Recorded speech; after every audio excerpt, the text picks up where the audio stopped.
wassalatu wassalamu ala rasulillah. Maba'ad, muli mga kapatid, assalamualaikum warahmatullahi ta'ala wabarakatuh.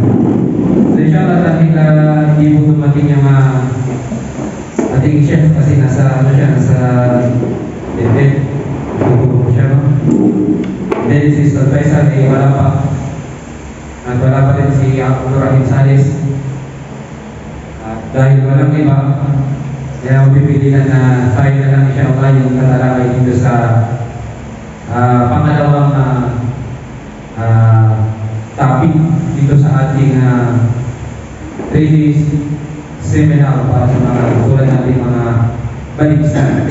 So, alhamdulillah, itong topic natin ngayon mga kapatid ay patungkol dito sa tawhid, kaisahan ng Allah subhanahu wa ta'ala. Yung itong topic na ito ay alhamdulillah, ito yung ating mga tinalakay ng Ramadan, ng mga lalabiyawais.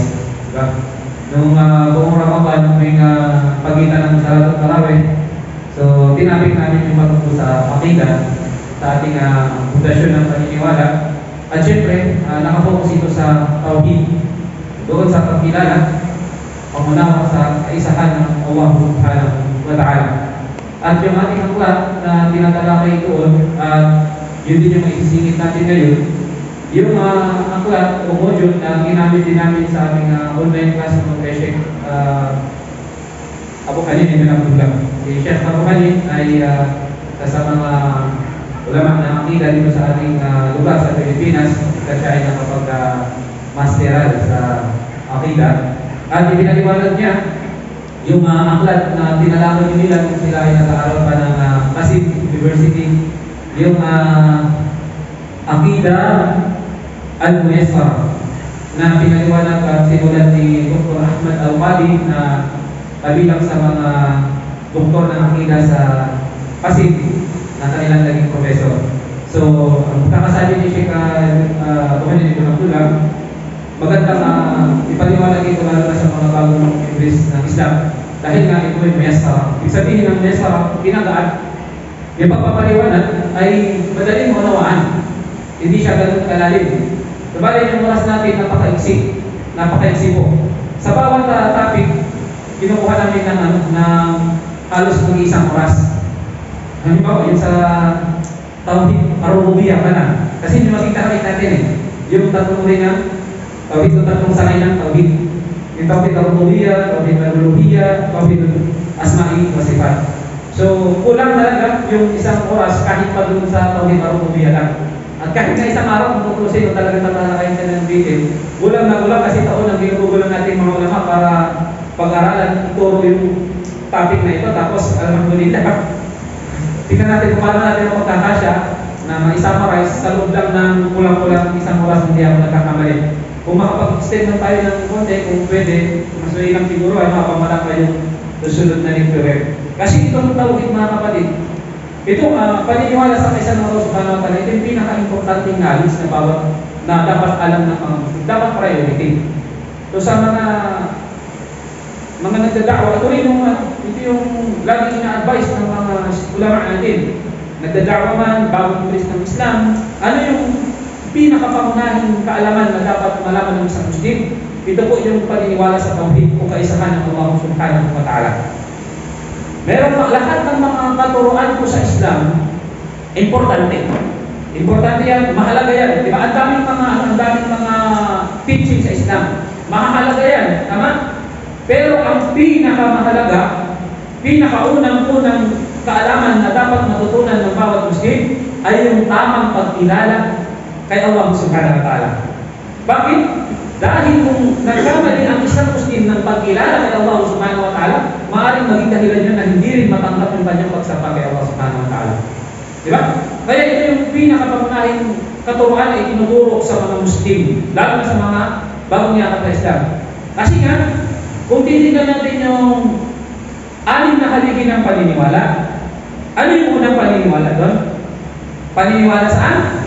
Kaisahan ng Allah subhanahu wa ta'ala. Pangilan? Number 1, una. Sa 5 haligi ng Islam, ano yung unang haligi ng Islam? Shahadatayn. Pag shahadatayn ka, anong sinasabi mo? Asyhadu an la ilaha illallah wa asyhadu anna Muhammadar Rasulullah. So nangunguna lagi yung tauhid, yung kaisahan ng Allah subhanahu wa ta'ala. Yung dahilan kung bakit isinugo yung mga sugo at propeta. Ano yun? Para, sabi naman sa Quran, وَلَقَدْ بَعَثْنَا فِي كُلِّ أُمَّةٍ رَسُولًا أَنِ اعْبُدُوا اللَّهَ وَاجْتَنِبُوا الطَّاغُوتَ. Katotohanan na kami ay nagsugo sa bawat pamayanan ng mga sugo at propeta. Ano yung pinakalayunin, pinakapangunahing mensahe ng mga sugo at propeta? Pagsamba kay Allah at paglayo sa mga Diyos-Diyosan. Imagine yan yung unang-unang da'wa, unang-unang kaalaman na itinuro ng mga sugo sa kanilang mga pamayanan. At ang Propeta Muhammad sallallahu alaihi wasallam, 13 years nagda'wa sa Makkah, tauhid, kaisahan ng Allah subhanahu wa ta'ala. Pinalakas mo na yung akida, yung paniniwala ng mga sahaba. Pagdating sa Madina, doon na bumaba yung mga talata sa Quran patungkol sa mga pagsabatas. Subalit bago yun, yung mga pagbabawal, yung mga batas sa Islam, bago yun, pinatapad muna ng Propeta sallallahu alaihi wasallam yung akida, yung tauhid sa puso ng mga Muslim. Kaya sinasabi naman ng mga ulama, ito yung pinakapangunahing aral, kaalaman na dapat aralin ng isang Muslim. Bago siya magpangalalim sa ibang usapin sa Islam, sinasabi ng ating mga ulama, mag-umpisa tayo sa pinakamahalaga bago ang mahalaga. Ang pinakamahalagang kaalaman, ito po yung tauhid o pagkilala sa kaisahan ng Allah subhanahu wa ta'ala. So ilan lang yan sa mga kahalagahan ng pag-aaral sa tauhid. At dahil dito sa tauhid, tayo ay nilikha. وَمَا خَلَقْتُ الْجِنَّ وَالْإِنسَ إِلَّا لِيَعْبُدُونَ. Sabi ng Allah, hindi ko nilikha ang mga engkanto at mga tao, iba na lamang na ako ay kanilang sambahin. Yan tayo, yan dahil bakit tayo nilikha ng Allah. Sambahin siya na nag-iisa at huwag natin siya ipagtatambal. Tauhid. Okay? Sumama ba sa Islam? Makinig tayo insyaAllah dahil limitado yung ating oras. Una, pagbunga doon sa tauhid. Ano ba ang ibig sabihin ng tauhid sa Islam? Di ba? Sinasabi ng ating mga ulama ang tauhid sa literal na kahulugan ay pagsasa-isa. O sinasabi rin, tauhidullah, kaisahan ng Allah subhanahu wa ta'ala. So yun yung ma'na o definition ng lugatan o letra por letra ng salita tauhid. At sinasabi na ibig sabihin pa dito, pag ginamit sa pangungusap ay wahdid syai. Isa-isa mo ang bagay. Gawin mo itong isa at paniwalaan mo itong iisa. Ang tauhid mo o pagsasa-isa sa Allah subhanahu wa ta'ala o kaisahan ng Allah subhanahu wa ta'ala ay sa pamamagitan ng paniniwala sa kaisahan ng Allah subhanahu wa ta'ala sa pamumukutangi niya sa kanyang pagkapanginoon, sa kanyang rububiyah, sa kanyang uluhiyah, sa pagsamba lamang sa kanya, sa kanyang mga pangalan at katangihan, sa mga tubig. Ang tauhid ay ang pagbubukutangi sa Allah sa lahat ng nahuukol sa kanya, tulad ng pagsambang binibigkas o ginagawa. Ito ang saligan ng Islam at buhat dito nagmula ang lahat ng kanyang mga patakaran, mga alituntunin, mga kautusan at mga pagbabawal. So yun yung pagpapaliwanag bilang pagbungad doon sa kahulugan ng tauhid. At gusto lang natin linawin mga kapatid na yung ginawa ng ating mga ulama na kinategorize nila yung tauhid sa tauhid ar-rububiyyah, uluhiyyah, asma wa sifat, papaliwanag natin mamaya. Ginawa nila ito upang mas maging madali para sa atin yung pangunawa. At hindi naman mahulugan ito ng tulad ng mga paninira ng mga hindi Muslim na sinasabi nila yung paniniwala ninyo ay para din Trinity. Kasi sa amin, Diyos Ama, Diyos Anak, Diyos Espiritu Santo, iisa lang yan. Di ba? 3-in-1 parang kape, sabi nga ng mga pastor. So sinasabi nila parang gano'n din daw kasi nga sa atin merong rububiyyah, uluhiyyah, asma wa sifat. Tatlo, di ba? Di ba? So iniisip nila na parehas lang. So hindi po mga kapatid sa Islam. Una, yung Trinity wala talaga yun sa katuruan ng mga sugat propeta. Sa atin yung paniniwala sa tauhid, ito talaga yung kautosan na nagmula mismo kay Allah subhanahu wa ta'ala. Sabi ng Allah, ilahukum ilahu wahid. Ang inyong Panginoon na si Allah ay nag-iisa. So So walang Diyos Ama, Diyos Anak, Diyos Espiritu Santo. I-categorize lang siya ng mga ulama para madaling maunawaan ng Muslim kung ano ba talaga yung ibig sabihin ng kaisahan ng Allah subhanahu wa ta'ala. Napakalayo, di ba? Yung sa Trinity, Ama, Anak, Espiritu Santo. Pasok mo yun sa utak mo, tatlo talaga yun. Pero sa atin, kaisahan niya Allah sa kanyang mga gawain, kaisahan niya Allah subhanahu wa ta'ala sa kanyang pagkapanginoon, pagsambalang sa kanya, kaisahan niya Allah sa kanyang mga pangalan at katangian. Yung sino tinutukoy doon? Si Allah na. Di ba? Hindi siya tatlo. So, huwag tayo malito pagka narinig natin yung paninirang yun. So, para madali natin maunawaan, kaya siya kinategorize ng ating mga eskola, hindi natin siya tatlo. No? Para madali natin maunawaan. Ngayon mga kapatid, kailangan ito din. Kasi ako hindi ako sa lecture na may nakikita ako ninagaw. Totoo yun, kasi pati sa khutbah. No? Ayaw ko yung pagka natututbah, nandun sa gilid, dahil yung mga senior sa amin, di ba? Pagka nagmumukad di makapalang, nakasandal na, nakapikit na, humihilig na. So, bago ako magtutbah, ina-announce ko talaga walang matutulog. Kasi pag nakita ko talagang matutulog, talagang tinataasan ko lalo yung boses. No? Minsan, iisip na lang pagka tatayo na ng sarap. So, sana wag tayo magpabilang doon, nandito tayo para mag-aral, nandito tayo para matulog. Inshallah. So, una, sabi ng ating mga ulama dito, yung una, yung tinatawag na tauhid ar-rububiyyah. Papaliwanag natin, pero bago yun, sinasabi ng ating mga ulama, sinitan natin yung nabanggit dito sa aklat na ito, na yung paniniwala daw kailangan ng hati sa apat. Apat. No? Dahil topic natin ngayon, tatlong sakay ng tauhid. Una, yung paniniwala kay Allah. Una, paniniwala sa pag-iral ni Allah subhanahu wa ta'ala. O kailangan niya, maniwala tayo sa pag-iral ng Allah subhanahu wa ta'ala. Si Allah ay umiiral. Hindi tayo katulad ng atheist na sinabi nila walang Diyos. Pangalawa, yung paniniwala sa rububiyyah, yung kaisahan ng Allah sa kanyang mga gawain. Pangalawa, yung kaisahan ng Allah subhanahu wa ta'ala sa kanyang uluhiyyah, sa kanyang pagka-Diyos, sa pagsamba sa kanya. At pangapat, ito yung kaisahan ng Allah subhanahu wa ta'ala sa kanyang mga pangalan at kanyang mga katangian. So, dito muna tayo, mga kapatid.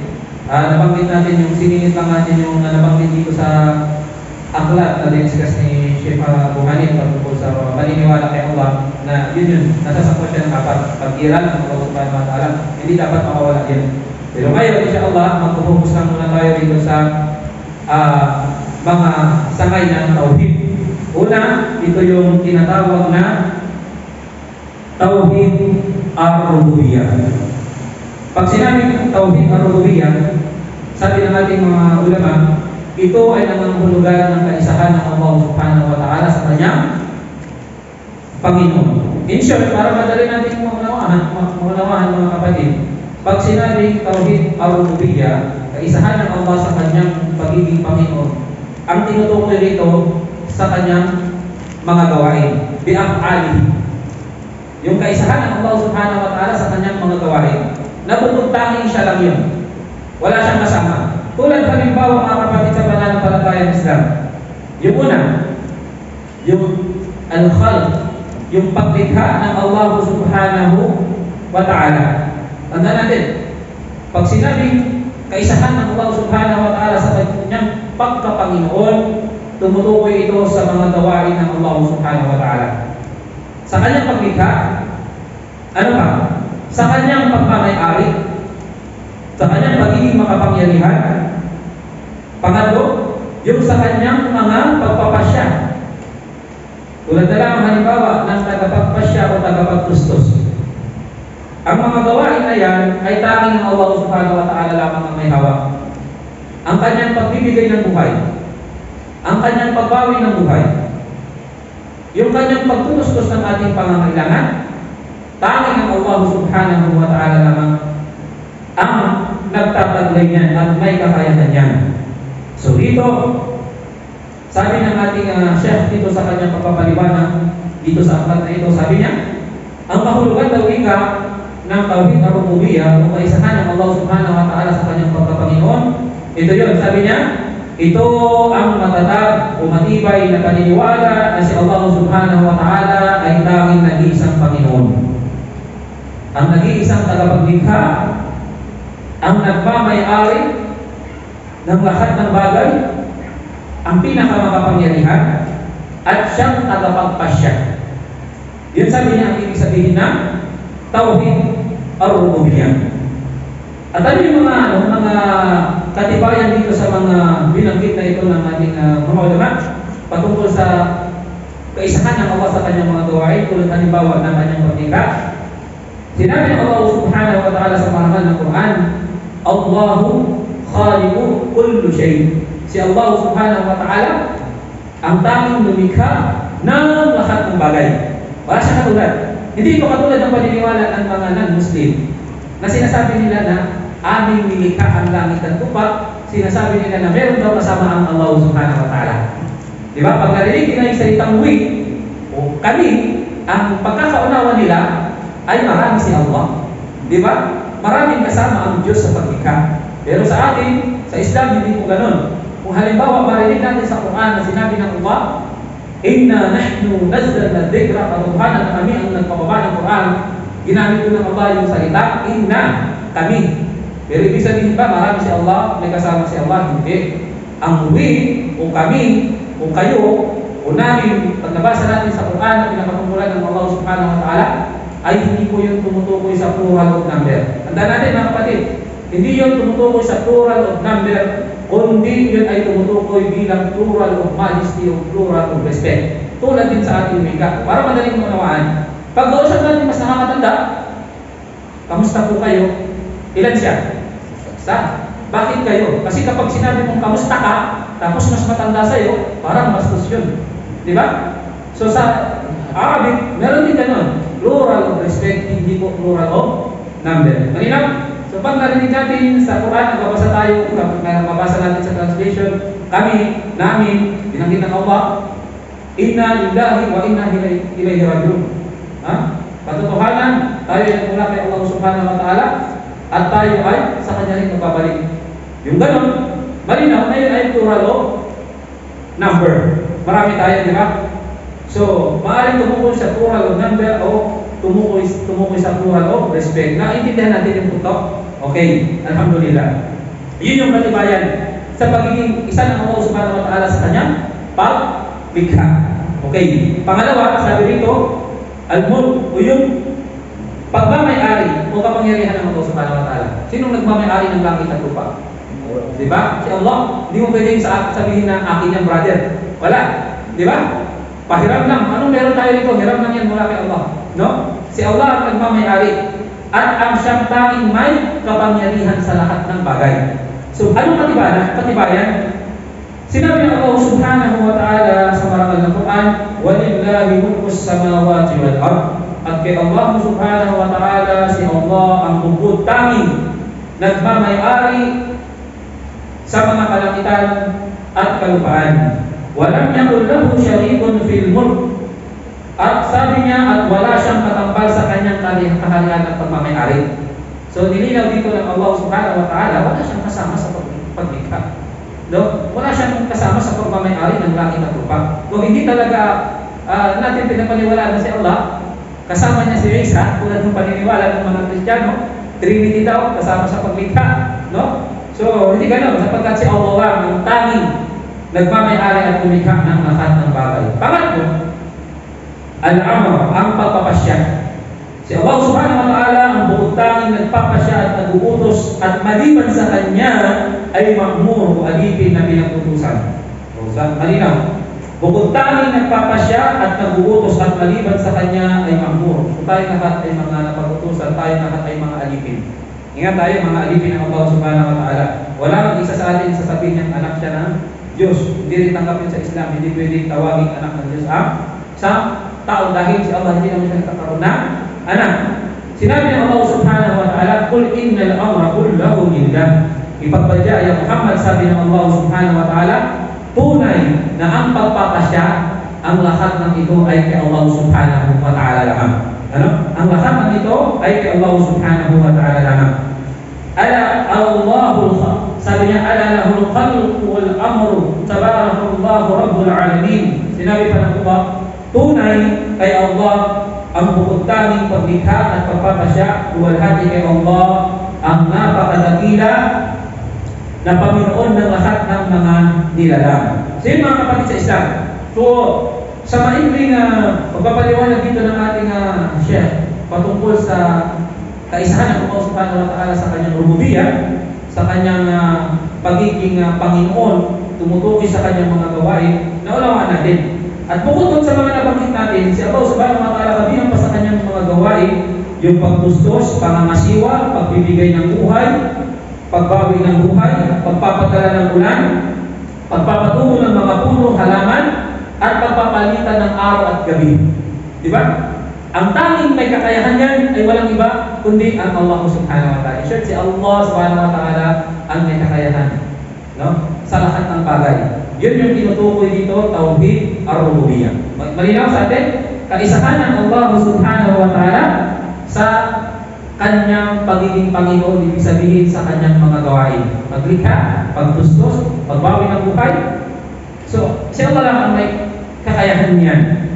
At itong tauhid na ito, itong unang sakay ng tauhid na ito mga kapatid sa Islam, pinapaniwalaan din ng mga non-Muslim. Totoo po, pinapaniwalaan din ito ng mga non-Muslim.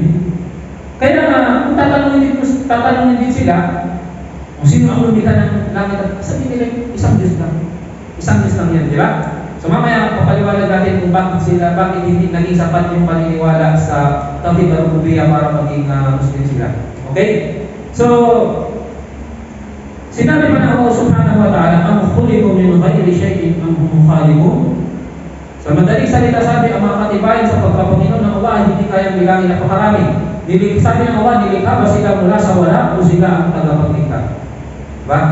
Sa mga hindi naniniwala na mayroong tagapaglikha, itong talata na ito, sa pagbitin mo sa kanila, sinabi ng Allah, ang khuliqu min ghairi shay'in am hum khaliqun. Nilikha ba sila mula sa wala o sila ang mga tagapaglikha?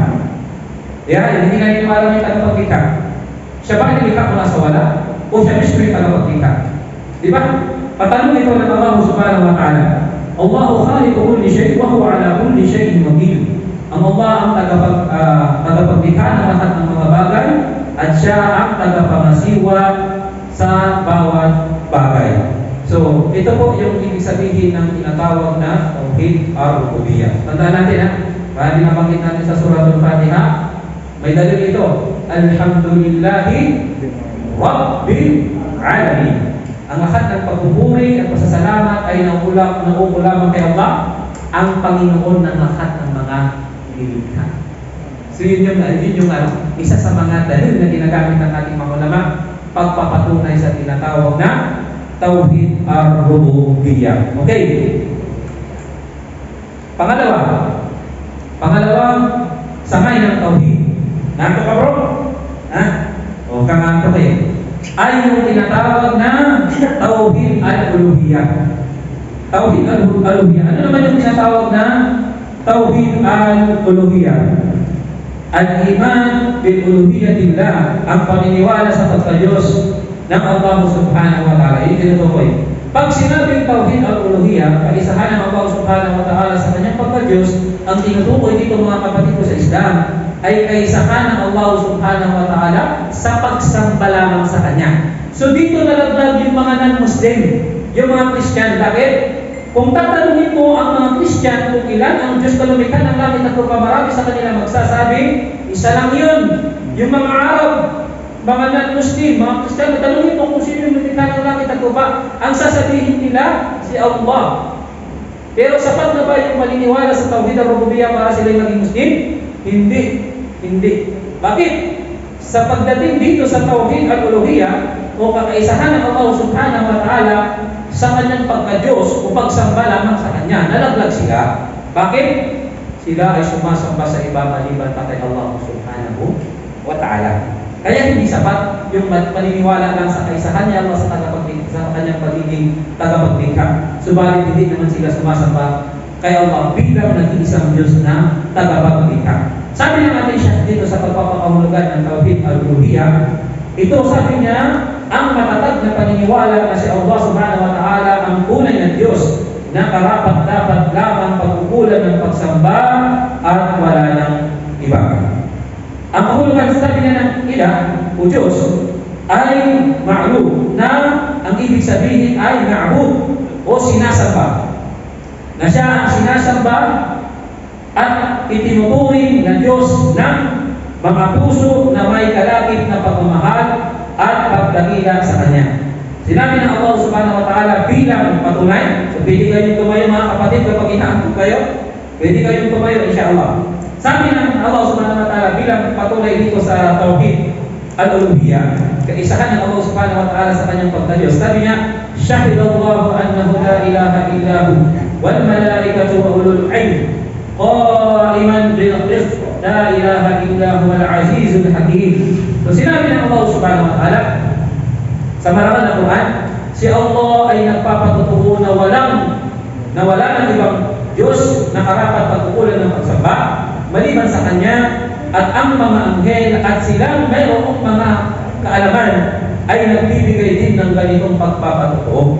So mismo Allah subhanahu wa ta'ala, mismo napakaraming mga katibayan mula sa Quran at sa sunna ng hadith ng Propeta Muhammad sallallahu alaihi wasallam patungkol dito sa kaisahan ng Allah subhanahu wa ta'ala sa kanyang pagka-Diyos. Mga kapatid, ito rin sa tawhid na ito, sinasabi ng ating mga ulama, ito rin yung tinatawag na tawhid al-ibadah.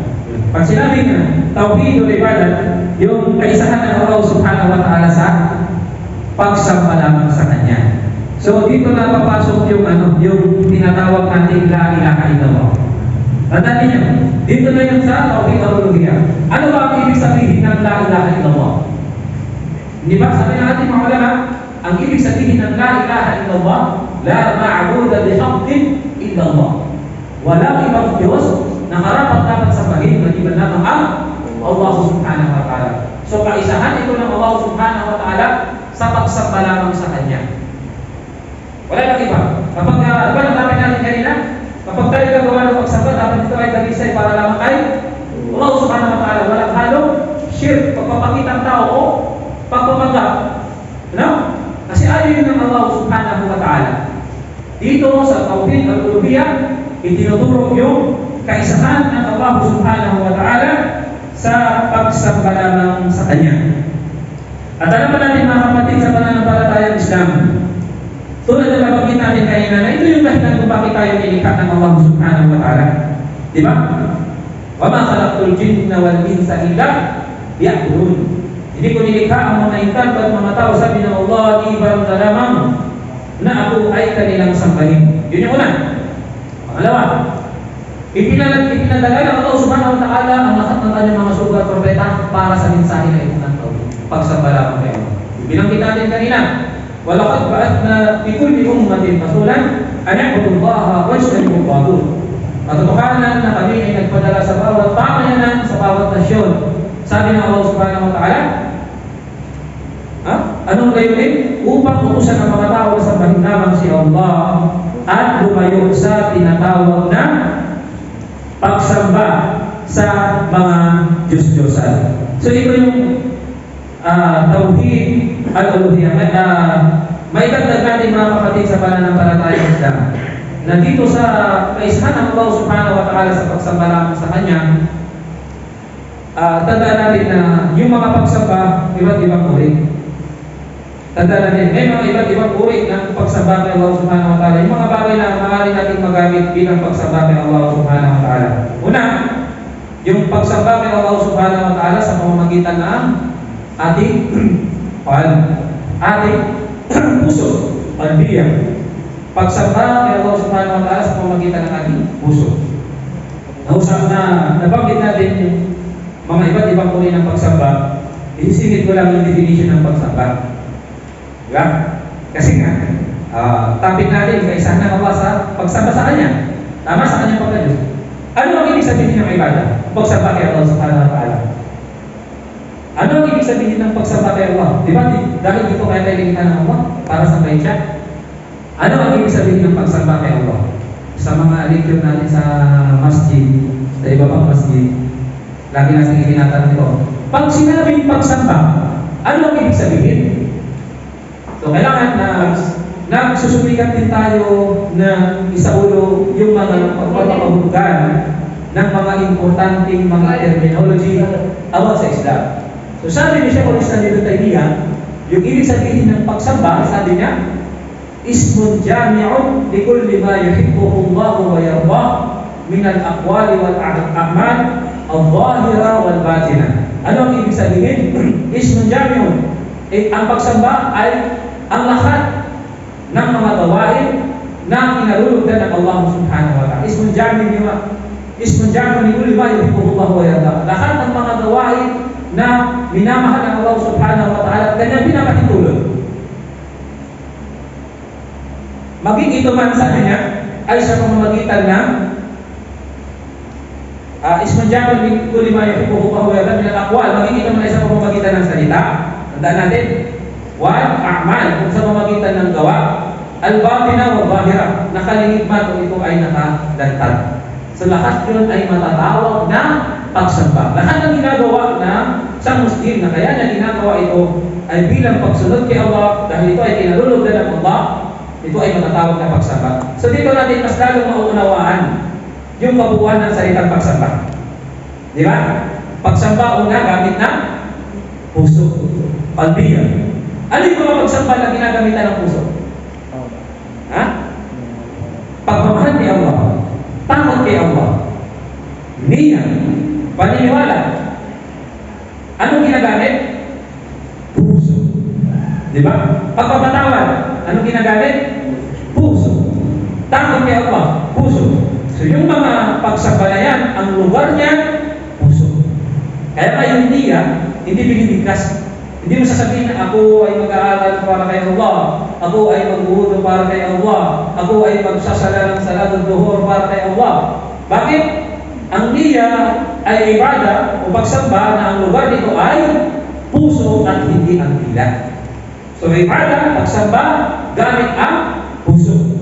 Pangalawa, ang pagsamba kay Allah subhanahu wa ta'ala gamit ang awliya o yung pananalita o dila. Ano yung mga pagsamba na ginagamitan ng dila? Dhikr. Tama. Pagbabasa ng Quran. Kaya kahit mahirap ka, di ba? Kahit parang nasalo ka, maaari ka makapagsagawa ng pagsamba.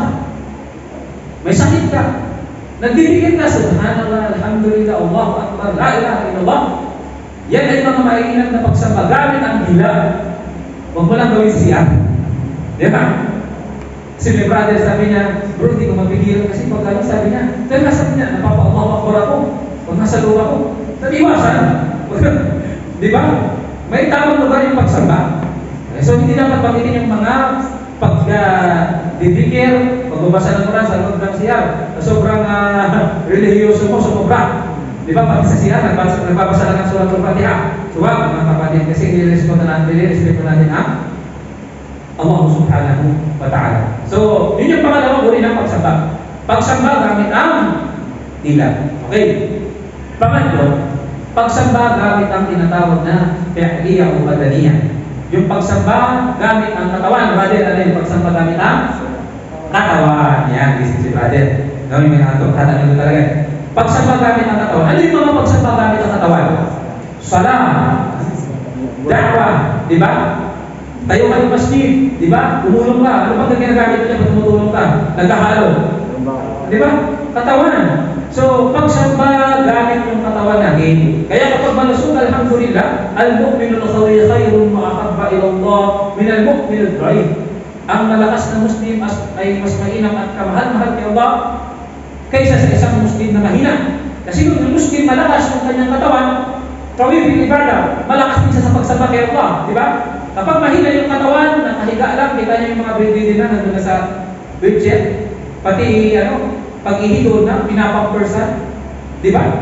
So, marami pang gusto gawin yun, pero hindi niya magawa kasi bakit? Mahina na yung kanyang katawan. So, pagsamba, gamit ang katawan, kaya nga, kung meron pa tayo malusog ng pangangatawan, samantalahin natin magamit ito sa pagsamba kay Allah. Mag-aral, magpatayo ng masjid, mag-da'wa, si malakas pa tayo. Kapag mahina na tayo, maaaring hindi na natin magawa yan. Di ba? Maaaring hindi na natin magawa. Gusto mo pang mag-buhos sana ng maghapon sa masjid. Pero, sabi ni Kog, mahina na yung tuhod ko. Sabi na, wag na, kaya na, di ba? Magpakain na lang ako. Oh. Yun yung pangatlong uri na pagsamba, maaaring natin gamitin.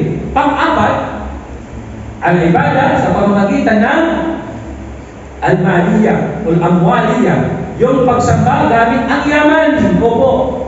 Alam ba natin na yung kayamanan na meron tayo, hindi man kailangan milyonaryo ka, maaari natin magamit yan sa pagsamba. Di ba?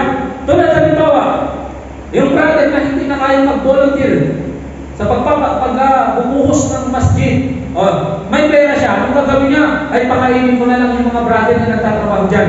O, di ba? Bili na lang ako ng isang load na buhangin. O, nagamit na yung pera niya sa pagsamba, hindi. Nagamit niya. Ano yung mga pagsamba na ginagamitan ng yaman? Kailangan ng yaman. Kasi may mga father, meron mga advantage yung mga Muslim na mayaman naman. Tapos, religyoso pa. Ano yun? Makapagbigay sila ng zakat. Pwede ka pa magbigay ng zakat, wala kang pera. Diba? Magsala ka. Pagsama gamit ang pera. Magpatayo ng masjid. Diba? Pwede ka ba magpatayo ng masjid, wala kang pera? Diba? Pwede. Pwede. Pwede. Mag-announce ka. Pero kung mayaman ka, pabor sa'yo. Diba? Dawa, hindi ka marunong magsalita. May pera ka. O brother, ito, papaparin sa dawa. Naging bahagi ka. Pagkasulina sa dawa. Nagamit yung yaman. No? So yan yung iba't ibang uri ng mga gawain, mga kapatid. Mga meron tayo na pwede natin magamit sa pagsamba kay Allah subhanahu wa ta'ala. Pagsamba gamit ang puso. Ano yung pagpapatawad? Pag-aalis ng sama ng loob. Hinggit, galit sa puso. Ibadah yan, pagsamba. Diba? Yung pag-aalis ng hibit. Pagsamba yan, pag-aalisin mo yung pagmamalaki mo. Bakit? Pag hindi mo inalis yan, maging dahilan ng pagpasok sa impyerno. La yadkhulul jannata man kana fi qalbihi mithqala dharratin min kibr. Sabi ng Propeta sallallahu alaihi wasallam, hindi makakapasok sa Jannah kung sino man merong katiting na pagmamalaki sa kanyang puso. Imagine mo, si gumawa ng mga ibadah pero mapagmalaki ka sa iyong puso. Di ba, ang tingin mo lagi sa sarili mo, the best ka. Hindi ka nagkakamali, ikaw na yung pinaka-superior lagi. Di ba? Ikaw na talaga. Di ba? So yung katiting na pagmamalaki sa puso, sapat na dahilan na hindi makapasok sa Jannah. So pag ilalis mo yan, pagsamba gamit ang puso. Pagpapatawad, pagsamba gamit ang puso. Okay.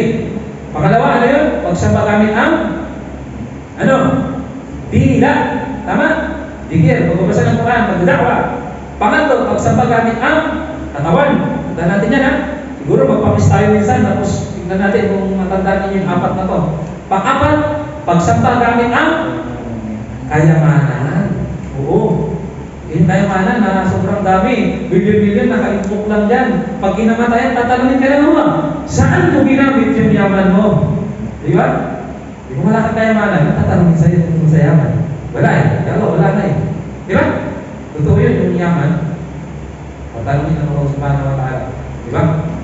Kung wala ko sa doon na yung mahirip. Alim-alim. Di ba? Pag kita din kaniling ayos sa Quran. Katapos tatanungin tayo ng Allah subhanahu wa ta'ala sa lahat ng kanyang mga ibinayari sa atin. So yun mga kapatid sa Islam. Yung patungkol sa iba't ibang uri ng mga pagsamba kay Allah subhanahu wa ta'ala. At syempre mga kapatid sa Islam, yung kasalungan ng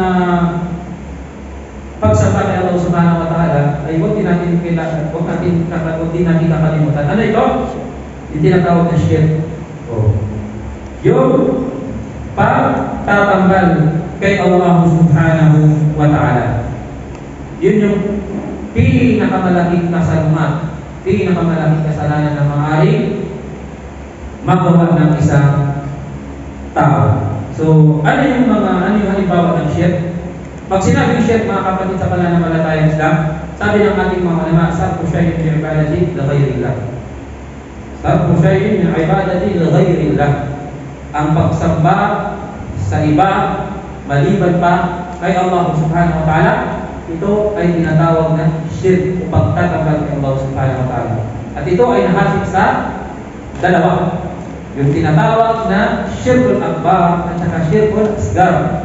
Yung shirkul akbar, huwag kayong malito sa Arabic term kasi may Tagalog naman, malaking pagtatambal kay Allah. Ito yung pinakamalaking kasalanan. Ano yung mga halimbawa? Pagsamba sa Diyos-Diyosan, pananalangin sa libingan, di ba? Yan yung mga malalaking uri ng pagtatambal kay Allah subhanahu wa ta'ala na nakakapagpalabas sa bakuran ng pananampalatayang Islam. At dito, na may binanggit ng ating rito ang ating chef na gusto ko rin isingit kasi ano to medyo mahaba-haba ito kaya tinatry lang natin kunin yung yung mga pinaka mahalaga siya kasi nga kulang yung ating oras. So dito may mga ilang babala yung ating mga ulama patungkol sa mga gawain na maaaring nababaliwala natin kasi ang pagkakaalam lang natin yung chef yung pagdasal sa ribulto, pagdasal kay Jesus, di ba, pananalangin sa iba, baka akala natin mga kapatid, yun lang yung chef, kaya yun lang yung iniiwasan natin. So meron din mga babala dito yung ating mga ulama na kung saan itong mga gawain na ito ay baka nagagawa pala natin na nagiging dahilan na nawawala na pala tayo sa kapuran ng pananampalataya ng Islam. Ang Propeta Muhammad sallallahu alaihi wasallam meron siyang babala. Ang kanyang sinabi na darating yung panahon ang isang Muslim, siya ay mu'min Muslim sa umaga at pagdating ng hapon siya ay kafir. Nakakatakot, di ba? Mu'min ka, Muslim ka sa umaga, sa pagsapit ng hapon siya ay kafir. Ano yung ilan sa pagpapaliwanag ng ating mga ulama dito dahil maaaring ang isang Muslim dahil sa kanyang pamambangan sa pananampalataya. Muslim siya sa umaga, inalaw na dahil sa kanyang pamambangan, hindi niya alam, shit pala yung pananalangin sa ibakat baliman pa kay Allah. Diba? Shit pala yung paggamit ng halimbawa ng anting-anting. Agiman. Yung mga yun. Yung mga pampaswerte. Diba? Yung sabi anting-anting, kahit anong gawin mo sa akin, hindi ako mamamatay paggamit yung anting-anting na to. O, barilin sa ulo, patay. Diba? So may mga ito, ay yung mga sabi nito ng ating chef, babalahin din sa mga gawain na naglalaman ng chef.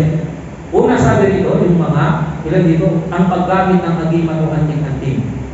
Sinabi ng Propeta sallallahu alaihi wasallam, sino mang gumamit ng agiman ay tunay na nakagawa ng pagtatampal kay Allah.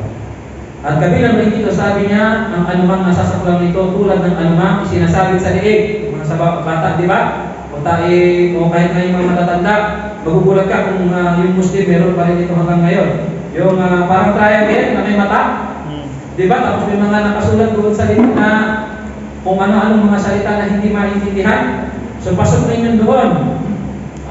Yung mga kinakabit-kabit sa mga parang berselas sa mga bata bilang protection daw sa ayn o sa usok. Di ba? Sa evil eye. Subhanallah. Naigulat sabi dito ng ating Sheikh, binanggit ng isang hadith, sabi niya naigulat sa isang hadith na nakita ng mahal ng Propeta Muhammad sallallahu alaihi wasallam ang isang lalaki sa kanyang panahon na may nakakabit sa kanyang kamay bilang proteksyon sa sakit o kahinaan.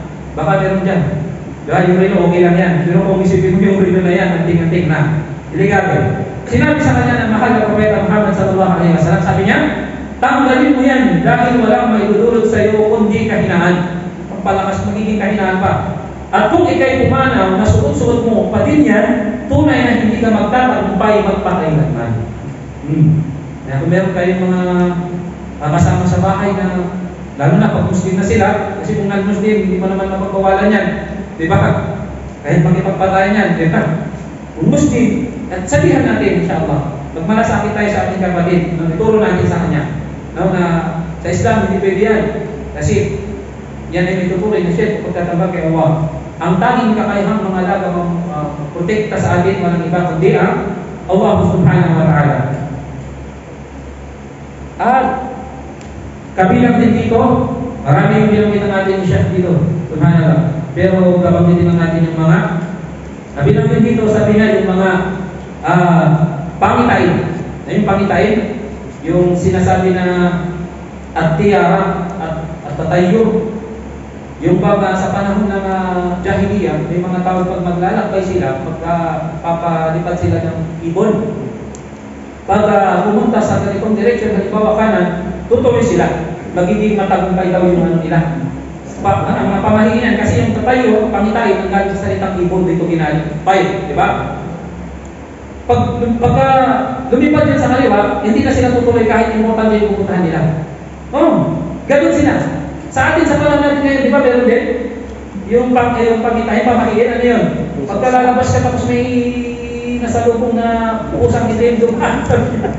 Huwag ka lang tumuloy. Masisira yung buhay mo. Di ba? Mas masisira yung buhay mo pag naniwala ka doon. Di ba? Saan di tayo naniniwala doon? Diba? Dumaan yung pusa. May emergency. Tatakbo mo sa hospital yung anak mo, halimbawa. Dahil naniwala ka sa pamay, hindi mo na tinakbo. Ano nangyari? Patay yung anak mo. Di ba? Kaya, mga kapatid, sa totoo lang yung mga katwiran ng mga matatanda sa atin na sabi nila, wala namang mawawala sa iyo kung maniniwala ka sa mga pamahiin. Meron. Una, kung Muslim ka, nakapag-share ka. Di ba? Pangalawa, nakawalan ka ng common sense. Matinong pag-iisip, di ba? Magwalis ka ng gabi, sabihin na, bawal kasi lalabas yung swerte. Alam pa laging swerte ang gabi. Di ba? So, alam ko nila kapag nag-aaral tayo ng Islam, nauunawaan natin ito. Walang pamapamahiin sa atin. Kahit ikasal ka ngayon, tapos sa susunod na ano naman kasabay, walang sukob-sukob. Di ba? Kung gusto mong ikasal ngayon, tapos kasal ka ulit bukas, di ba? Di ba? Wala tayong paniniwala sa mga pamahiin. Kaya yung mga may kapatid tayo, Muslim dati si Kuya Sam, yung sa Manawag. Sabi nung kapitbahay na kasi nagbawali siya ng gabi kasi meron siyang sinilasan. Marumi. Sabi niya, ay, huwag ka magbawas ng gabi. Lalabas yung swerte. Huwag maniwala sa swerte. Malas yan, di ba? So, wala tayong pamahiin.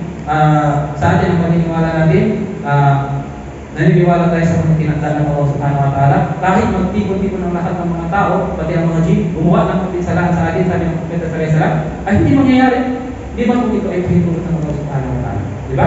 At kahit lahat naman ng mga tao at mga jinn, magsama-sama gumawa ng kabutihan sa sinuman, hindi rin mangyayari. Di ba kung ito ay ipahintulot ng Allah Subhanahu wa Ta'ala? Kami lang dito mga kapatid sa Islam, yung pagkasabi natin na kung, di ba? Iwasan din natin, di ba? Sabihin mo, halimbawa, dumaan yung truck, muntikan mo sa yung kapatid mo, hinilang mo, sasabihin mo, kung hindi dahil sa akin, patay ka na. Di ba? Kung. So, kung ganito lang yung ginawa mo, brother, mayaman ka na ngayon. Di ba? Kung ganito sana yung ginawa ko ngayon, di ba? Ganito na ako. Ano mo nasabi yan? Di ba? So, magbubukas yun sa pintuan ng ship.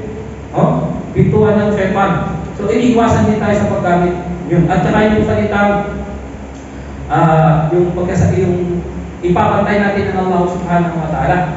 Kung hindi dahil sa iyo at kay Allah, yung mga ganung term binanggit dito, dapat din natin iwasan. No?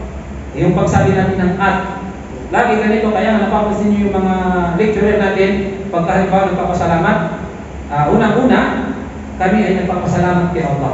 Pangalawa, sa mga kapatid na sumuporta. O bla bla bla. Di ba? Huwag natin ipapantay ang Allah.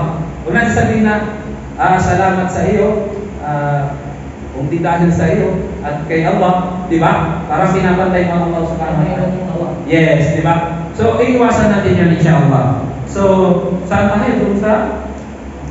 Saan tayo? Sa Tauhid al-Uluhiyah. So, yun yung mga kapatid, insyaAllah, sasamaris natin. Pag sinabi, Tauhid al-Uluhiyah, key point natin para madali natin maunawaan. Ang Tauhid al-Uluhiyah, dahil sa salitang Arab, pagiging Panginoon ng Allah, yung tinutukoy dito, yung lahat ng mga gawain ng Allah. Paglikha, pagbawi ng buhay, pagbibigay buhay, pagtustos, pagpapatubo ng mga halaman, pagbibigay ng biyaya, pagpapalitan ng pangangasiwa, pagpapalitan ng araw at buwan, ang may kontrol dyan si Allah. Tanda natin, Uluhiyah. Okay? Tauhid ang Uluhiyah, ang tinutukoy dito, yung kaisahan ng Allah Subhanahu wa Ta'ala sa kanyang pagka-Diyos, ang tinutukoy yung pagsamba lang sa kanya, dito papasok yung la ilaha illallah. Walang ibang Diyos na karapat dapat sambahin, maliban lamang ang Allah Subhanahu wa Ta'ala. So yun, tandaan natin yan. Dito nabagsak yung mga non-Muslim. Kasi sila ay sumasamba sa iba maliban pa kay Allah Subhanahu wa Ta'ala. Dahil ashrakta la yahbaqanna 'amaluka wa la takunanna minal khasirin. Sinabi ng Allah sa Quran, kung ikaw lamang ay magtatambal kay Allah, ay mawawalan ng saysay ang lahat ng iyong mga gawain. Magiging business ka. At sa kabilang buhay, ikaw ay mapapabilang sa mga talunan. Alhamdulillah, sa maikli may oras kahit pa paano na kukuha natin yung mga importanteng mga bagay o alaman na dapat nating malaman patungkol sa usapin na yan. So, sa pangatlo naman mga kapatid sa Islam, ay yung tinatawag na Tauhid al-Asma'i wa Sifat. Yung kaisahan ng Allah Subhanahu wa Ta'ala sa kanyang mga pangalan at sa kanyang mga katangian. So dito naman sa medyo sensitive itong usapin na ito, at ito yung malawak talagang usapin. Kaya naman na-advise ni Sheikh Hamud na huwag palalimin at pakapiwan lang natin insyaAllah dahil nga limitado rin yung oras natin insyaAllah. Sa usapin na ito, dito nalaglag yung mga nagsasabing mga Muslim. Diba? Kasi meron sa mga nagsasabing Muslim na nire-reject nila yung mga pangalan at katangian ng Allah Subhanahu wa Ta'ala. Ano po? Nire-reject nila sa atin. Alhamdulillah, babanggitin natin yung kahulugan ng paniniwala sa Tauhid al-Asma'i wa Sifat. Pag asma, plural siya ng ism o ism pangalan. Singular. Pag asma, plural. Mga magagandang pangalan at katangian ng Allah. Hindi ibig sabihin na marami si Allah. Pati ito ginagamit ng mga non-Muslim bilang paninira. Pag sinabi ba natin si Allah ang pinakamapagpatawad, ang pinakamauwain, ang pinakamakapangyarihan, ilan siya? Isa pa rin yan, di ba? Pero yung pangunawa nila marami daw. So, sila lang yung nalilito pero tayo hindi tayo nalilito. Inshallah. So, sabi na natin siya dito, sabi niya, ang kaisahan ng Allah Subhanahu wa Ta'ala sa kanyang mga pangalan at katangian. Ang kahulugan, sabi niya, ito ang matatag na paniniwala na si Allah Subhanahu wa Ta'ala ay tunay na mayroon at nagtataglay ng mga magagandang pangalan at ganap na mga katangian. At, tanda natin, ang paniniwala sa lahat ng pinagtibay ni Allah para sa kanyang sarili mula sa kanyang akhlak o pinagtibay ng kanyang sugo sa kanyang sunnah tungkol sa pangalan ng mga katangian sa paraang angkop sa kadakilaan ng Allah Subhanahu wa Ta'ala. So, gusto natin bigyan ng paliwanag dito. Talasan nyo yung memory ninyo kasi sa usapin na ito, yung mga bagong embrace ng Islam, pag lumapit sa kanila yung mga ibang akida, dito nadadali kadalasan sa paniniwala sa mga pangalan at katangian ni Allah. Ano yung paniniwala natin? Uulitin natin ha. Yung paniniwala natin sa mga pangalan at katangian ng Allah, ito ang matatag na paniniwala na si Allah ay tunay na mayroon at nagtataglay ng mga magagandang pangalan at ganap, tandaan natin ganap ng katangian, at ang paniniwala sa lahat ng pinagtibay ni Allah para sa kanyang sarili mula sa kanyang akhlak o pinagtibay ng kanyang sugo sa kanyang sunnah tungkol sa mga pangalan at mga katangian sa paraang angkop sa kadakilaan ni Allah. Yung mga pinagtibay ni Allah, kapaniwalaan natin kung ano yung pinagtibay ni Allah, binanggit ni Allah sa kanyang sarili. Halimbawa, sa Surah Al-Ikhlas, para madaling paliwanag, madaling natin maunawa. Sinabi ng Allah Subhanahu wa Ta'ala, Kul huwallahu ahad. Ano ibig sabihin? Sabihin mo sa kanila siya si Allah ang ilan si Allah? Pinagtibayan ng Allah Subhanahu wa Ta'ala. Kaya papaniwalaan natin. Sabi ba niya? Allah Samad. Si Allah ganang sa tiga ng lahat. Walang hanggan. Sinabi ng Allah, therefore, pagtitibayin natin. Okay? Sinabi ng Allah, siya ay nag-iisa. Allahu khaliqu kulli shay, si Allah ang lumikha ng lahat ng bagay. Pagtitibayin natin yun. Paniniwalaan natin yun. Dahil bakit? Pinagtibay ni Allah eh. Sinabi niya sa kanyang sarili. Sino tayo para hindi na yun? Di ba? Pagtitibayin natin, paniniwalaan natin ang anumang katangian at pangalan na binanggit ng Allah sa kanyang sarili, pinatutuhanan ng Propeta Muhammad sallallahu alaihi wasallam sa kanyang sunnah, at itatanggi o itatakbil natin ang anumang itinanggi o itinakbil ng Allah Subhanahu wa Ta'ala sa kanyang sarili. Anong halimbawa? Sinabi ng Allah sa Quran, lam yalid wa lam yulad. Hindi siya nagkaanak at hindi rin siya ipinanganak. So itinanggi ni Allah na siya ay nagkakaroon ng anak. Itinanggi ni Allah na siya ay ipinanganak. Tama? Therefore tayo bilang Muslim, itatanggi natin yun, hindi dinay natin yun. Hindi natin mapaniwalaan yung paniniwala ng iba na ang Diyos daw nagkaroon ng anak o ipinanganak. Bakit? Kasi nga ito yung pamantayan ng paniniwala natin pagdating sa paniniwala sa mga pangalan at katangian ng Allah subhanahu wa ta'ala. At yung paniniwala natin kay Allah subhanahu wa ta'ala, kung ano lang yung binanggit niya sa kanyang sarili, hanggang doon lang tayo. Diba? Maraming nalilito. Yung mga, siyempre, ano naman tayo sa social media, diba? Sinasabi ng ibang nag-aangking Muslim si Allah, walang lugar. God is everywhere. Parang paniniwala ng mga Christian, di ba? Di ba? Walang lugar ang Allah subhanahu wa ta'ala. Pero paano yung sinabi ng Allah subhanahu wa ta'ala? Halimbawa, Ar-Rahman 'ala al-'arshi istawa. Si Allah, ang pinakamawain, ay umaibabaw sa kanyang arsh, sa kanyang trono. Di ba? Yung isang sahabi sa panahon ng Propeta Muhammad sallallahu alaihi wasallam, sinabi, ay Allah. Sabi niya, isama. Nandoon sa kalangitan. Di ba? At sinabi na ng Propeta Muhammad sallallahu alaihi wasallam doon sa kanyang, sa ibabaw ng kanyang arsh. Di ba? Lumuklok sa kanyang trono. O, di ba? Ngayon, ang sinasabi ng mga ibang nagsasabing Muslim, tayo daw, parang natin inaangkupan si Allah na parang ano daw, parang tao. Sa tinatanong nila, kay mastawa, paano siya lumuklok? Sa atin sa Islam, ganito lang simple mga kapatid, para hindi tayo maguluhan. Yung babalik tayo lagi sa pamantayan ng paniniwala natin sa asma wa sifat. Paniniwalaan lang natin kung ano yung sinabi ng Allah, no? Sa kanyang sarili, sa pamamagitan ng maluwalhating Quran, no? At pinagtibay ng Propeta Muhammad sallallahu alaihi wasallam patungkol kay Allah. Kung sinabi ng Allah subhanahu wa ta'ala na siya ay tumuklok sa kanyang trono, ang wajib sa atin, maniwala tayo na si Allah umaibabaw sa kanyang trono sa paraang naaangkop sa kanya na walang takhir. Hindi natin ito iisipin kung paano. Tulad ng ginagawa ng mga ligaw na sekta. Iniisip nila, pero paano lumuklok si Allah? Parang sinasabi ninyo na may hagdan, di ba? Nag-i-step pataas. Di ba? Kaya, ang ibig sabihin ng takhir, ini-imagine mo yung pamamaraan. Sa atin sa Islam, hindi na natin ini-imagine yun.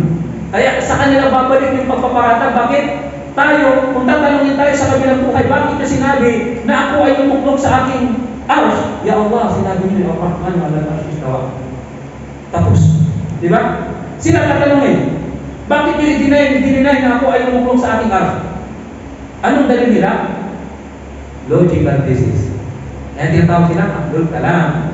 Mga tao na ang gamit ng nila, mga logical basis at saka salita. Sa atin sa Islam, ang dalil natin kung ano ang nasa Quran at kung ano ang nasa Sunnah at hindi kung ano yung sarili nating logic. No? O, pag sinabi niya Allah, lumukot siya sa kanyang arsh, tapos, ang wajib sa atin, sabi natin, wala al-waqf. Hindi to tayo doon. Hindi na natin i-imagine kung paano siya lumuklok, di ba? Anong kailan siya lumuklok, paano yung style niya doon, nakatayo ba siya, nakaupo siya. Kapatid, hindi na ang sa isip natin yan. Wala na tayong ano dyan, hindi na sa kuwan ng isip natin yan.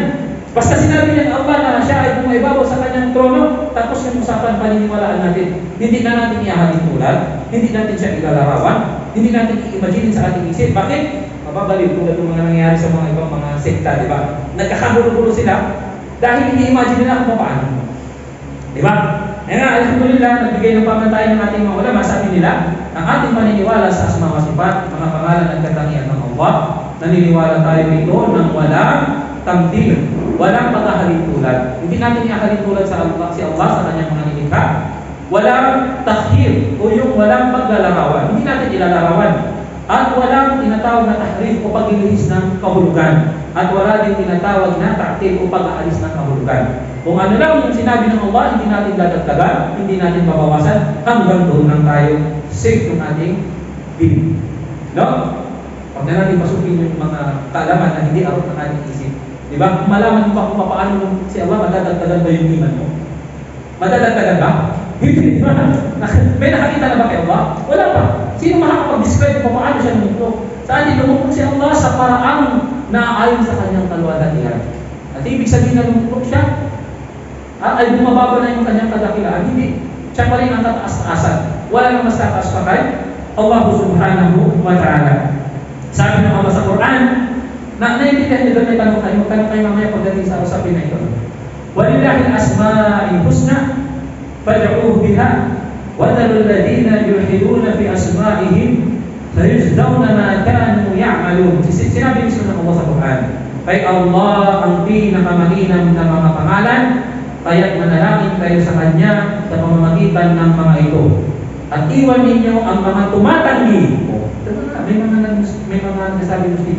Sabi ng Allah, iwan ninyo ang mga tumatanggi sa Kanyang mga pangalan, sila ay gagantimpalaan ayon sa kanilang mga ginawa. Diba? So, tayo bilang Muslim, kaya nga alhamdulillah kapag tayo ay nagdudua, isa ito sa mga maingat na malaman talaga natin yung mga pangalan at katangian ng Allah. Kasi nasabi ng Allah, kay Allah ang pinakamainam ng mga pangalan, kaya manalangin kayo sa Kanya sa pamamagitan ng mga ito. Halimbawa, kung ikaw ay magtatawba, si Allah subhanahu wa ta'ala Ghafurur Rahim. Tama? Si Allah subhanahu wa ta'ala ang pinaka-maawain, ang pinaka-mahabagin. Si Allah subhanahu wa ta'ala ang pinaka-mapagpatawad. Kung ikaw ay magdudua, kung mananalangin kay Allah ng kapatawaran, ano sasabihin mo? Ya Allah, tunay na kayo ang pinaka-mapagpatawad, patawarin niya. Diba? Ya Allah, ikaw ang pinaka-maawain, kaawaan mo. Di ba nananalangin tayo doon sa paraan, no? Doon sa mga magagandang pangalan at katangian ng Allah. Nakuha natin? Siya lang ang tagapagpatnubay. Tama? Ya Allah, tunay na kayo ang tagapagpatnubay, patnubayan niyo kami. Ya Allah, kayo ang tagapagpatnubay, patnubayan niyo yung aking asawa, yung aking magulang, sa matulid na nagdas. Amin. Di ba? So, nananalangin tayo kay Allah subhanahu wa ta'ala sa pamamagitan ng kanyang mga magagandang pangalan at katangian. Hindi ibig sabihin na tayo ay nag-share.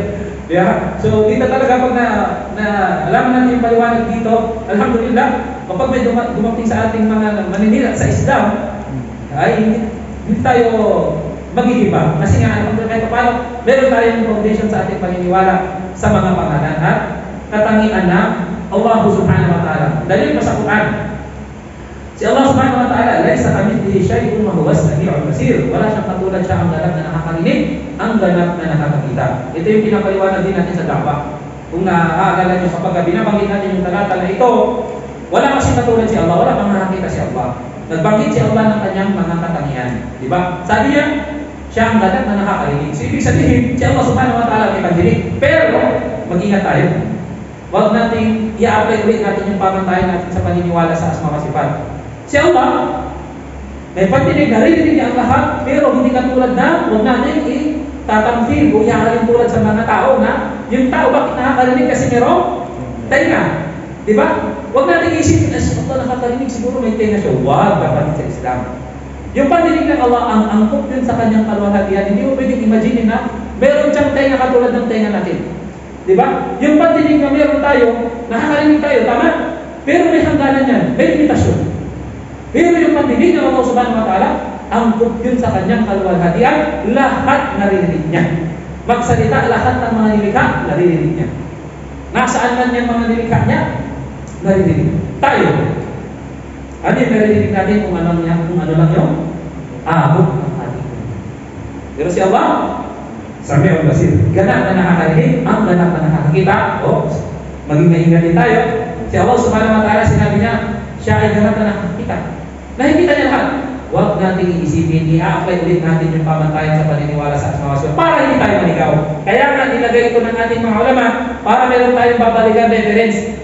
Diba? Teka, sinabi ni Allah, si Allah, nakikita niya ang lahat ng bagay. Babalik ka ngayon doon sa pamantayan natin sa paniniwala sa asma wa sifat. Pinapaniwalaan natin kung ano yung binanggit ng Allah sa kanyang sarili, pinagtibay niya sa Quran, at pinagtibay ng Propeta Muhammad SAW sa kanyang sunnah, nang walang paghahalintulad. Unang pamantayan, walang paghahalintulad. Narinig mo si Allah, nakakarinig, ganap na nakakarinig. Huwag mo siya ihahalintulad sa mga nilikha, isipin mo na si Allah subhanahu wa ta'ala ay tenga. Ganap na nakakakita. Teka, babalik ka sa pamantayan. Sabi, ang paniniwala natin, si Allah subhanahu wa ta'ala, nakikita niya ang lahat, pero hindi katulad ng paningin na meron yung kanyang mga liga. May mata tayo. Yan ang sabi ng isang Sheikh namin sa Al-Ma'arif, pinapaliwanag niya mas mga sifat, Sheikh Abu Mahir, sabi niya, ang mata ng tao, pareho ba sa mata ng kabayo? Diba? Ang pandinig ng tao, pareho ba sa pandinig ng kabayo? Diba? Yung pandinig ng mga kayo, o ano pa mga nilikha, parehas ba? Magkakaiba, diba? Paano pa kaya? Sabi niya, yung pandinig ng tagapaglikha. Wala kang nakakita doon. Di ba? Kung yan nga magkakaiba, paano pa kaya yung tagapaglikha? Wala kang nakakita sa kanya. Yung pandinig niya, yung pandinig niya, angkop sa kaluwalhatian niya. Wala, laysa kamithlihi shay'un wa huwa as-sami'ul basir. Wala siyang katulad, siya ang galak na nakakarinig, ang galak na nakakakita. Nakukuha niyo yung mga kapatid. Baka medyo nagiging magulo sa inyo yung pagpapaliwanag. Magulo ba, Wais? Malinaw? Alhamdulillah, nakakita ka. O nakita pag tumanda, lumalabo yung mata. Ya Allah, hindi mo, walang kapintasan yan. Talagang ganap na ayon sa kanyang kaluwalhatian. Malinaw? Alhamdulillah. Sino yung mga ilan sa mga pamantayan yung mga kapatid para hindi tayo malito kapag mayroong lalapit sa ating halimbawa na nag-aamin na siya ay Muslim, pero iba yung paniniwala niya at sasabihin sa atin na si Allah nasa lahat ng lugar, sasabihin niya, kayo sinasabi niyo na si Allah may pagdinig, sinasabi niyo na si Allah may paningin, parang kaya nga tinatawag tayo, sinasabi nila sa atin mujassim.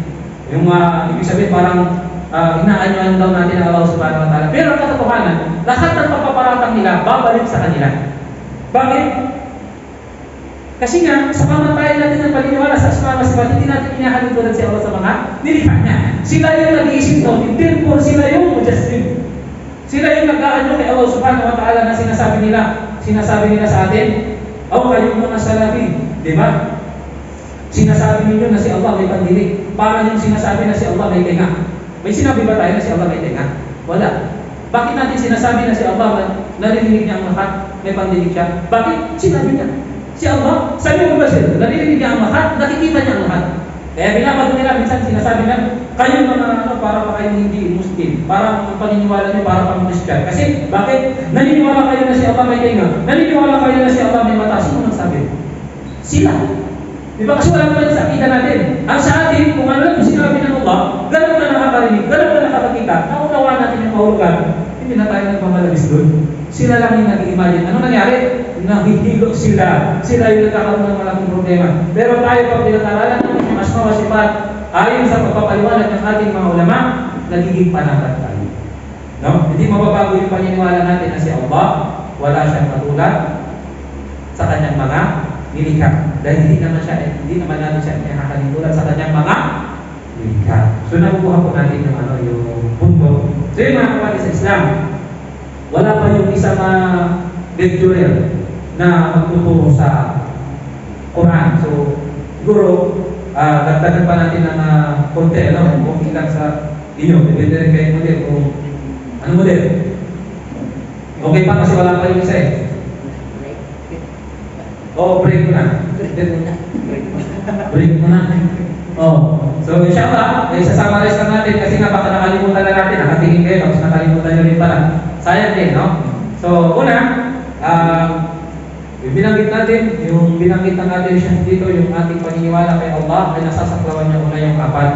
Paniniwala sa pag-iral ni Allah, paniniwala sa pagiging Panginoon ni Allah sa kanyang mga gawain, paniniwala sa pagkayos ni Allah sa pagsamba sa kanya, at apat, paniniwala sa kanyang mga pangalan at katangian. Subalit, nag-focus tayo doon sa tatlong sangay ng tauhid. Yung tauhid ar-rububiyyah, tauhid al-uluhiyyah, tauhid al-asma wa sifat. Try nyo i-memorize na yung mga kapatid. Tauhid ar-rububiyyah, sundan nyo ang tauhid ar-rububiyyah, kaisahan ng Allah sa kanyang pagka-Panginoon, tumutukoy sa kanyang mga gawain. At pagkatapos, papasok na yung mga halimbawa. Ano ba yung halimbawa ng mga gawain ng Allah? Paglikha, pagbawi ng buhay, di ba? Pagbibigay ng buhay, pagtutustos, at iba pa na maraming mga gawain ng Allah subhanahu wa ta'ala. So yan yun. Tauhid al-uluhiyyah. Sundan niyo, tauhid al-uluhiyyah. Kaisahan ng Allah subhanahu wa ta'ala sa kanyang pagka-Diyos. Ang tinutukoy, kaisahan ng Allah sa pagsamba lamang sa kanya. Yun. Dito nalaglag yung mga non-Muslim na nagtatanggal kay Allah subhanahu wa ta'ala. Okay. So, nabanggit natin doon yung apat na paraan ng para tayo makapagsagawa ng pagsamba. Puso, dila, katawan, kayaman. Diba? Ganda, di ba? Okay. Tauhid al-asma wa sifat. Kaisahan ng Allah Subhanahu wa Ta'ala sa kanyang mga pangalan at katangian. Pinagtitibay natin, pinapaniwalaan natin kung ano yung binanggit o pinagtibay ni Allah sa kanyang sarili, no? Mula sa kanyang Quran at sa sunnah ng Propeta Muhammad sallallahu alaihi wasallam. At itinatanggi natin ang anumang itinanggi ng Allah sa kanyang sarili at itinanggi ng Propeta Muhammad sallallahu alaihi wasallam patungkol kay Allah sa kanyang sunnah. Okay, so binanggit natin halimbawa yung Suratul Ikhlas. Sinabi ni Allah, "Qul huwallahu ahad, Allahu samad." Sabihin mo sa kanila, siya si Allah, ang nag-iisa, ang ganap. Pinagtibay natin yun. Ano yung itinanggi natin? Lam yalid wa lam yulad, hindi siya nagkaanak, hindi siya pinanganak. Tatanggi natin yun. Hindi natin papaniwalaan na si Allah ay nagkaanak o si Allah ay ipinanganak. Malinaw? Pinapaniwalaan natin ang yung pamantayan. Wala paghahalimbawa. Hindi natin ihalimbawa si Allah sa kanyang mga nilikha. Hindi natin ilalarawan. Hindi natin aalisin yung kahulugan. At ano pa? At hindi natin ililinis yung kahulugan. No? Kung ano lang yung sinabi ng Allah sa kanyang sarili, papaniwalaan natin hanggang doon lang tayo. No? Huwag tayo magmanamis. No? Huwag natin imagine kung paano. No? Kasi hindi nasa cloud na ating isipan yun. Okay? Hindi na. Kaya nga sinasabi ng mga sahaba ng Rasul sallallahu alaihi wasallam na as-su'al al-bid'ah, yung pagtatanong dito ay bid'ah. Diba? Sinasabi rin yan ng mga unang mga scholar. Kasi bakit? Bakit naging bid'ah? Kasi na hindi naman tinanong, hindi naman ginawa ng mga sahabat ng Rasulullah sallallahu alaihi wasallam. Nung dinidiscuss ng Propeta Muhammad sallallahu alaihi wasallam kung si Allah nag-istawa, hindi nila sinabi na uso ni Allah, paano lumutog si Allah? Diba? Kasi naunawaan na nila yun, diba? Hindi pwedeng itanong yung mga bagay na hindi naman na nilinaw ng Allah Subhanahu wa Ta'ala. At kung malaman na natin, sabi ko nga, hindi naman madadagdagan yung iman natin. Kung malaman mo ba, kung paano lumutog si Allah, tataas yung iman mo? Hindi. So, alhamdulillah, ina lang yan, pero itong mga tinatalakay natin mga kapatid sa Islam, tandaan natin pakapiyaway. Kaya kung meron kayong mga katanungan o karagdaga gusto nyo pagpapalalim ng alaman, may naman kay siya. Kasi siya yung tinutuloy natin na mas mahal natin. No? Hindi tayo malagpas sa kung ano lang yung natutunan natin. Higit pa rin mas mahal yung siya natin. Kaya kung meron kayong mga pagpilihan na hindi natin kayang sagutin, mga katanungan, clarification, inshallah, ay pwede natin itanong sa ating chef, inshallah. Kaya pwede tayo lumapit para ipa-discuss pa na mas malalim, mas detalyado, inshallah. Kasi nga, napaka-limitado ng ating kaalaman at napaka-limitado rin ng ating oras sa pagtalakay sa napakahalagang usapin na ito, inshallah. So, yun at napagkitin natin yung chef. Alhamdulillah. So, alhamdulillah, hanggang dito muna, magkakaroon muna tayo ng break kasi nagugutom na si Arais. Gusto na magtabi. So, inshallah, ay tayo natin mamaya yung susunod na tagapagsalita. Subhanallah wa bihamdik. Wa nashhadu an la ilaha illa anta wa nastaghfiruka wa natubu ilayk. Assalamu alaikum warahmatullahi ta'ala wabarakatuh.